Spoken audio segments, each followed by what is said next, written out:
ಎಲ್ರಿಗೂ ನಮಸ್ಕಾರ. ಇವತ್ತು ತುಂಬ ಮೃದುವಾದ ಒಂದು ಕೇಸರಿ ಬಾತು. ಅದನ್ನು ನಾನು ಬೆಲ್ಲದಿಂದ ಮಾಡ್ತಾಯಿದ್ದೀನಿ. ಅದು ಒಂದು ವಿಶೇಷ. ತುಂಬ ಸಾಫ್ಟಾಗಿರುತ್ತೆ, ತುಂಬ ರುಚಿಯಾಗಿರುತ್ತೆ ಕೂಡ. ಸಕ್ಕರೆ ಬೇಡ ಅನ್ನೋರು ಇದನ್ನು ಮಾಡ್ಬೋದು. ಈ ಶ್ರೀರಾಮನವಮಿಗೆ ಇದನ್ನು ನೀವು ಮಾಡಬಹುದು. ಹೇಗೆ ಮಾಡೋದು ಅಂತ ನೋಡೋಣ. ಮೊದಲನೇದಾಗಿ ನಾನಿಲ್ಲಿ ಒಂದು ಬಾಣಲೆ ತೊಗೊಂಡಿದ್ದೀನಿ. ಅದಕ್ಕೆ ಸುಮಾರು 3 ಸ್ಪೂನ್ನಷ್ಟು ತುಪ್ಪನ ಹಾಕ್ಕೋತಾ ಇದ್ದೀನಿ. ಒಂದು ಯಾವುದಾದ್ರೂ ಕಪ್ಪನ್ನು ಸೆಟ್ ಮಾಡಿಕೊಂಡು ಅದರಲ್ಲಿ ಸುಮಾರು ಅರ್ಧ ಕಪ್ನಷ್ಟು ತುಪ್ಪನ ತೊಗೋಬೇಕು. ಈಗ ಈ ತುಪ್ಪಕ್ಕೆ ಗೋಡಂಬಿ ದ್ರಾಕ್ಷಿ ಹಾಕ್ಕೊಂಡು ಅದನ್ನು ಚೆನ್ನಾಗಿ ಬಾಡಿಸ್ಕೊಂಡು ತೆಗೆದು ಇಟ್ಕೋತಾ ಇದ್ದೀನಿ. ನಿಮಗೆ ಬೇರೆ ಇನ್ಯಾವುದಾದ್ರೂ ಡ್ರೈ ಫ್ರೂಟ್ಸು ಇಷ್ಟ ಇದ್ದಲ್ಲಿ ಅದನ್ನು ಕೂಡ ಹಾಕ್ಕೋಬೋದು. ಈಗ ದ್ರಾಕ್ಷಿ ಹಾಕ್ಕೊಂಡಿದ್ದೀನಿ. ಎರಡೂ ಚೆನ್ನಾಗಿ ಒಳ್ಳೆ ಕಲರ್ ಬರಬೇಕು.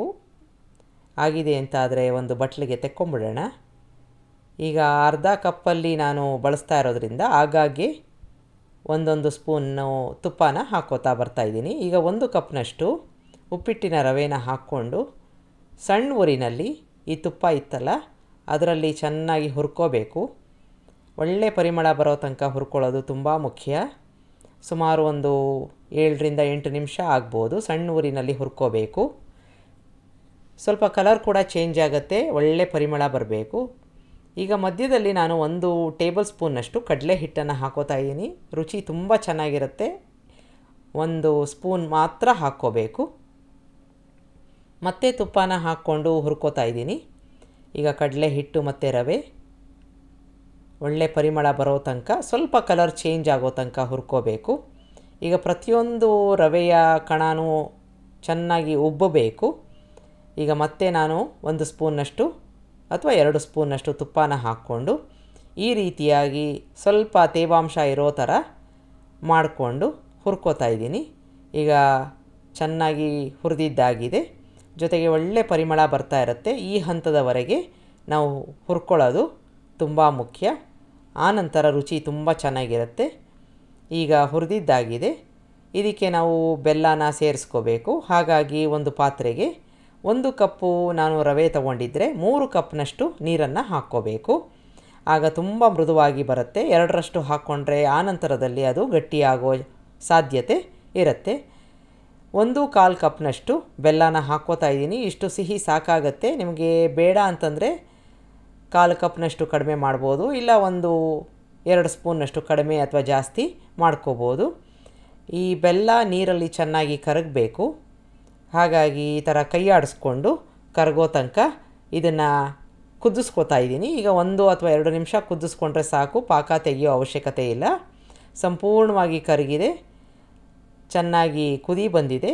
ಇದನ್ನು ಈ ರವೆಗೆ ಶೋಧಿಸ್ಕೋತಾ ಇದ್ದೀನಿ. ಇದು ಬಿಸಿ ಇರೋದ್ರಿಂದ ಸ್ವಲ್ಪ ನೋಡಿಕೊಂಡು ಮಾಡ್ಕೋಬೇಕು. ಈಗ ಸಣ್ಣೂರಿನಲ್ಲಿ ರವೆ ಮತ್ತು ಬೆಲ್ಲದ ನೀರು ಚೆನ್ನಾಗಿ ಮಿಕ್ಸ್ ಆಗುತ್ತೆ. ಈ ರೀತಿಯಾಗಿ ಕೈ ಆಡಿಸ್ಕೋಬೇಕು. ನಿಧಾನಕ್ಕೆ ಅದು ಬೇಯುತ್ತೆ. ಹಾಗಾಗಿ ಸಣ್ಣ ಊರಿನಲ್ಲಿ ಮಾಡ್ಕೊಳ್ಳೋದು ತುಂಬ ಮುಖ್ಯ. ಈ ರೀತಿಯಾಗಿ 1 ನಿಮಿಷ ನೀವು ಕೈ ಆಡಿಸ್ಕೋತಾ ಇದ್ದರೆ ಕ್ರಮೇಣ ಅದು ಗಟ್ಟಿ ಆಗ್ತಾ ಬರುತ್ತೆ. ನೋಡಿ, ಗಟ್ಟಿ ಆಗ್ತಾ ಇದೆ. ಈ ಹಂತದಲ್ಲಿ ನಾವು ಕೈ ಬಿಡದ ಹಾಗೆ ಮಿಕ್ಸ್ ಮಾಡ್ಕೋತಾ ಇರಬೇಕು. ನಿಧಾನಕ್ಕೆ ಬೇಯ್ತಾ ಇದೆ. ಮತ್ತೆ ಸ್ವಲ್ಪ ಗಟ್ಟಿ ಆಗ್ತಾ ಬರುತ್ತೆ. ಈಗ ಇದನ್ನು ನಾವು ಮುಚ್ಚಿ ಸಣ್ಣ ಊರಿನಲ್ಲಿ 1 ನಿಮಿಷ ಕುದಿಯೋಕ್ಕೆ ಬಿಡೋಣ. ನೋಡಿ, ಈಗ ಸಂಪೂರ್ಣವಾಗಿ ಗಟ್ಟಿಯಾಗಿದೆ. ನೀರೆಲ್ಲ ರವೆ ಹೀರ್ಕೊಂಡಿದೆ, ಚೆನ್ನಾಗಿ ಬೆಂದಿದೆ ಅಂತಾದರೆ ಸ್ವಿಚ್ ಆಫ್ ಮಾಡ್ಕೊಂಬಿಡೋಣ.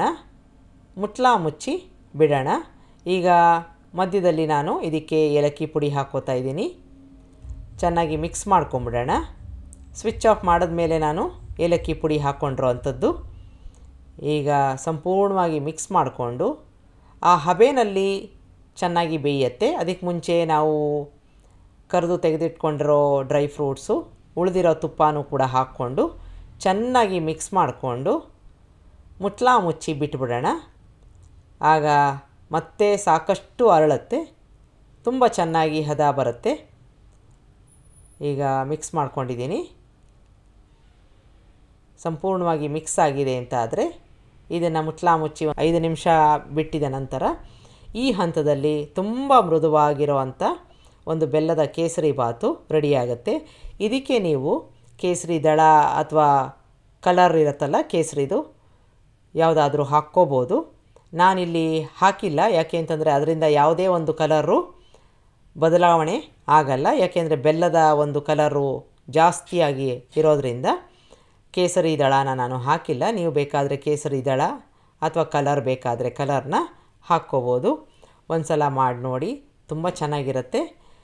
ಬೆಲ್ಲದಿಂದ ಮಾಡಿರೋವಂಥದ್ದು ತುಂಬ ಆರೋಗ್ಯಕರ ಕೂಡ. ನಿಮಗೆ ರೆಸಿಪಿ ಇಷ್ಟ ಆದಲ್ಲಿ ಲೈಕ್ ಮಾಡಿ, ಶೇರ್ ಮಾಡಿ, ಕಮೆಂಟ್ ಮಾಡಿ, ನನ್ನ ಚಾನಲ್ಗೆ ಸಬ್ಸ್ಕ್ರೈಬ್ ಮಾಡಿ. ನಮಸ್ಕಾರ.